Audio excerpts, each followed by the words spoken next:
Bonsoir mes frères et sœurs dans le Seigneur, c'est la sœur Lily. Je voudrais partager avec vous l'attaque que j'ai eue de l'ennemi. Donc l'attaque que j'ai eue du diable, c'était dans la nuit du 23 juillet 2020. Au fait, ce rêve a commencé, ce rêve était en deux parties. Dans la première partie du rêve, je me trouvais dans une pièce. Et au fait, cette pièce il y avait comme une vitre qui séparait la pièce en deux parties. Et moi, j'étais de ce côté de la vitre, et de l'autre côté de la vitre, j'ai vu un homme blanc, jeune, d'une vingtaine d'années. En tout cas, il était d'une vingtaine d'années. Il avait la peau très blanche, avec des cheveux noirs, d'une beauté. Il est un très très très bel homme. Et il y avait quelque chose de bizarre sur lui, et que cette beauté, il avait une beauté qui vous attire, c'est-à-dire qui attire le regard. Donc, je le regardais et je ne pouvais pas enlever mes yeux de lui. Je ne sais pas si vous me comprenez, frères et sœurs dans le Seigneur. Donc, il avait une beauté qui attire. Et donc, je regardais cet homme. Nous nous regardions. Et donc, moi, je le regardais. Lui aussi, il me regardait. Et entre moi et lui, il y avait une vitre. Et donc, je regardais. Et à un certain moment, c'est comme si je me suis réveillée. C'est comme si je suis sortie d'un étourdissement. Et j'ai commencé à prier. Et quand j'ai commencé à prier, directement, le rêve s'est arrêté. Mes frères et sœurs dans le Seigneur, c'était le diable. Le diable en personne. Le diable, ce n'est pas... Donc j'ai vu le diable dans sa vraie nature de jeune homme blanc, jeune et très très très beau. Il n'est pas moche avec des cornes, une langue pendante, une queue. Non, non, non, non, non. Cet homme était très très très beau et très jeune. Ça, c'était la première partie. Et donc, le rêve s'est coupé et directement sur le coup, j'ai eu un autre rêve. Dans la deuxième partie, je me trouvais à la plage avec mon fils et son grand-père. Et j'étais en train de dire à mon fils que non, qu'il devait mettre, comment on appelle, pas nageoires, ce que les petits enfants mettent dans la mer pour ne pas se noyer, parce que mon fils ne sait pas bien nager. Et donc je lui disais qu'il devait porter ça pour ne pas se noyer. Et lui, il ne voulait pas. Il me disait, non, maman, je ne veux pas. Je suis un grand garçon. Et donc, on discutait à propos de cela. Excusez-moi. Et du coup, je vois, vous savez, dans les rêves, des fois, c'est bizarre. C'est comme si c'était la mer. Ensuite, ça a changé. C'est comme si c'était une piscine. Et je vois dans le coin de la piscine, je vois une dame habillée avec des vêtements, avec des écouteurs sur la tête. Et c'est comme si elle était assise dans l'eau. Elle avait la tête dans l'eau. Et donc, moi, je dis, oh, cette dame s'est noyée. Et je dis à mon grand-père, au grand-père de le père de mon mari, excusez-moi, le grand-père de mon fils, je lui dis, je vais à l'hôtel à côté, prévenir à la réception qu'ils appellent l'ambulance, qui viennent chercher cette dame. Et donc, je les ai laissés à la plage et je suis partie. Je suis arrivée à l'hôtel. C'était un hôtel assez sombre, c'est-à-dire il y avait pas beaucoup de lumière.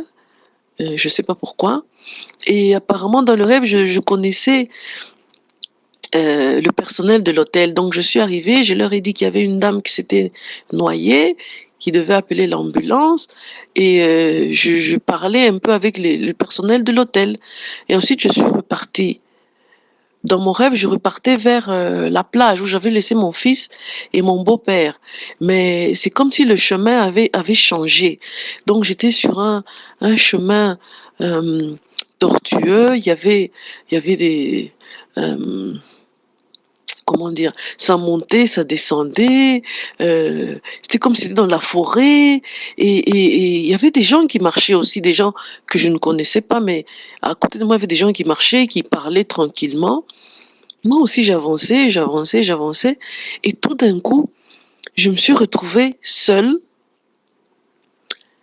dans un endroit, comment vous expliquer? Je ne voyais que l'herbe verte, une herbe très, très, très verte, et il y avait tout autour de moi un grand mur gris. Ce mur était tellement haut que je ne voyais pas où ça s'arrêtait dans le ciel. Mes frères et sœurs dans les Seigneur, j'étais toute seule dans cet endroit et les murs m'entouraient. C'était comme si c'était un cercle, c'était hermétiquement fermé. Je ne sais pas comment j'ai atterri là-bas. Il n'y avait pas de porte, il n'y avait pas de sortie, pas de fenêtre. Donc j'étais comme dans un trou, mais c'était un trou à ciel ouvert, si vous me comprenez. Et donc je vois sur ce mur, loin, je vois un serpent bleu. Cette couleur bleue, je ne l'ai jamais vue sur la terre. C'était un bleu magnifique. Je ne sais pas comment décrire. Ce n'est pas ce n'est pas couleurs bleues qui ont des noms. C'était un bleu magnifique. Ce serpent était bleu et il était sur le mur. D'habitude, les serpents rampent sur le sol, non? Ce serpent n'était pas sur le sol, mes frères et sœurs dans l'Éternel. Il était sur le mur. Je ne sais pas comment ça se fait. Donc, il était sur le mur et il avançait, au fait, vers moi, collé au mur. C'est-à-dire, il faisait des bonds sur le mur sans pour autant tomber par terre. Donc, il s'est déplacé du mur à un endroit à l'autre et il s'approchait vers moi. Plus il s'approchait vers moi, mes frères et sœurs dans le Seigneur, il grossissait. Et moi, j'étais là, toute seule, et je voyais ce serpent bleu approcher et qui devenait de plus en plus gros. J'ai commencé à paniquer. J'ai commencé à paniquer, pour être honnête. Il approchait, ce serpent approchait. Il approchait, il approchait. Il a quitté le mur et il est venu près de moi. Moi, plus il approchait, je commençais à chercher à gauche, à droite, s'il y avait une pierre, rien du tout. Il n'y avait que l'herbe verte, il n'y avait rien du tout. Mes frères et sœurs dans le Seigneur, ce serpent est arrivé en face de moi. C'était un énorme serpent bleu. Un énorme serpent bleu. J'étais tétanisée par la peur. J'avais même peur de respirer. Et tellement que j'avais peur, je sentais mon cœur qui allait lâcher. Je ne sais pas si euh, quelques-uns d'entre vous ont déjà eu tellement peur qu'ils sentent que le cœur va lâcher. C'est comme ça que je sentais. Et tout d'un coup, j'ai vu des gens qui ont paru autour de moi. Donc moi, j'étais au centre et tout autour de moi, il y a des gens qui ont apparu. Et ces gens, ce que le Saint-Esprit m'a permis de, de voir, et que l'une de ces personnes avait en main une bombe. Vous comprenez le spray le spray que nous peignons. Comment on appelle ça? Excusez-moi, je suis en train de chercher le mot en français. Euh, le spray, de couleur en spray pour peindre des trucs. Vous comprenez? Et donc, l'une des personnes qui était autour de moi avait ce genre de truc. Et chaque fois il pompait sur ce serpent, il le pompait et le serpent devenait comme une pierre. En fait, ça le neutralisait. Il devenait comme une statue. En fait, il ne pouvait plus me faire du mal. Et je me suis réveillée, mes frères et sœurs dans le Seigneur. Je me suis réveillée parce que je n'avais plus d'oxygène, c'est-à-dire j'étais en train de m'étouffer par la peur. C'était le rêve le plus traumatisant de ma vie.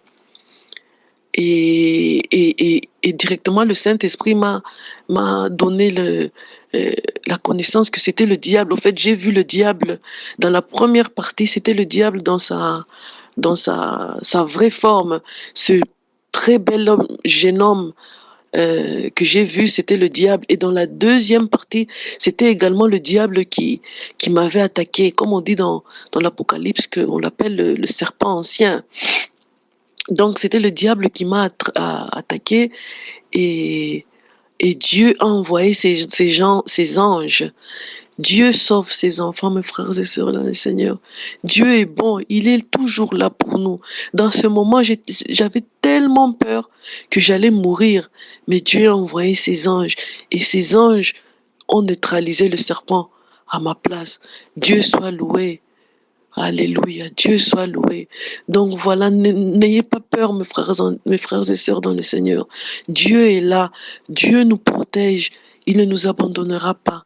Voilà mon message pour aujourd'hui. J'espère que ce message va vous encourager et vous fortifier dans les difficultés, dans les attaques de l'ennemi. Ne baissez pas les bras. Dieu est là. Il est toujours là à nos côtés. Il nous sauvera. Il nous protégera. Il ne nous abandonne pas. Voilà mes frères et sœurs dans le Seigneur. Que Dieu vous bénisse tous et à la prochaine. Merci beaucoup. Amen.